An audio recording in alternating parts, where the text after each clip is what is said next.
మనం 1000 రూపాయలు అడిగారు అనుకోండి, సమయానికి మన దగ్గర లేవు అన్నాం, ఇక ఆయన ముఖం మాడిపోద్ది. కొన్నిసార్లు భర్త మీద భార్య ముఖం మాడిపోద్ది, భార్య మీదేమో భర్త ముఖం మాడిపోతూ ఉంటుంది, తల్లిదండ్రుల మీదేమో పిల్లల ముఖాలు మాడిపోతూ ఉంటాయి. దేవునికి స్తోత్రం. కొన్నిసార్లు కావాలని కూడా కొడతారండి కొంతమంది స్త్రీలు. ఎందుకంటే ఆల్రెడీ ఇంట్లో భార్య భర్తల మధ్యలో ముఖం మాడిపోయింది అనుకోండి, ఆ రోజు వంట కూడా మాడిపోద్ది. ఆ రోజు అన్నం కూడా మాడిపోద్ది. వాస్తవం అది. కొన్నిసార్లు కొంతమంది అధికంగా చేసేవాళ్ళు ఉంటారు. ప్రియమైన వాళ్ళారా, ఎందుకు చెప్తున్నాను అంటే, ఈ మార్చుకొనుట అనేది ఎవరి లక్షణం అంటే భక్తిహీనుని లక్షణము అంటున్నాడు.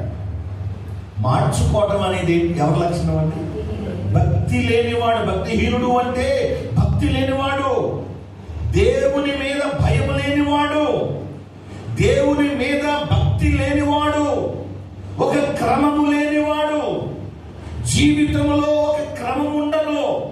అలాంటి వాళ్ళు తొందరగా సునాయాసంగా ప్రతి చిన్న విషయానికి కూడా ముఖం మార్చేసుకుంటూ ఉంటారు.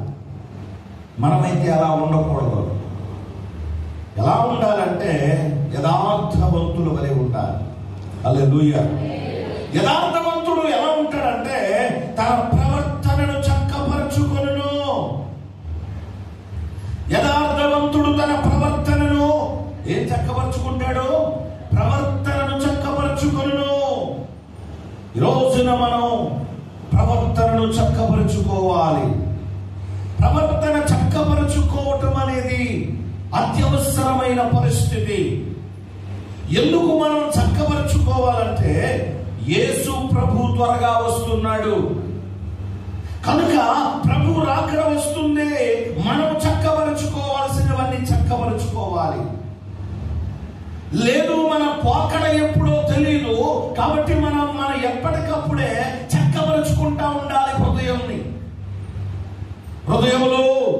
హృదయమంతా చిందరవందరగా ఉందనుకోండి, మన గృహం ఎలా ఉండాలంటే చక్కపరిచినట్టుగా ఉండాలి. ఇల్లు ఎప్పుడైనా సరే ఎలా ఉండాలి? చక్క పెట్టినట్టుగా ఉండాలి. ఏది ఎక్కడ ఉండాలో అక్కడ ఉండాలి. ఉంచుతాం లేదా? ఉంచుతాం.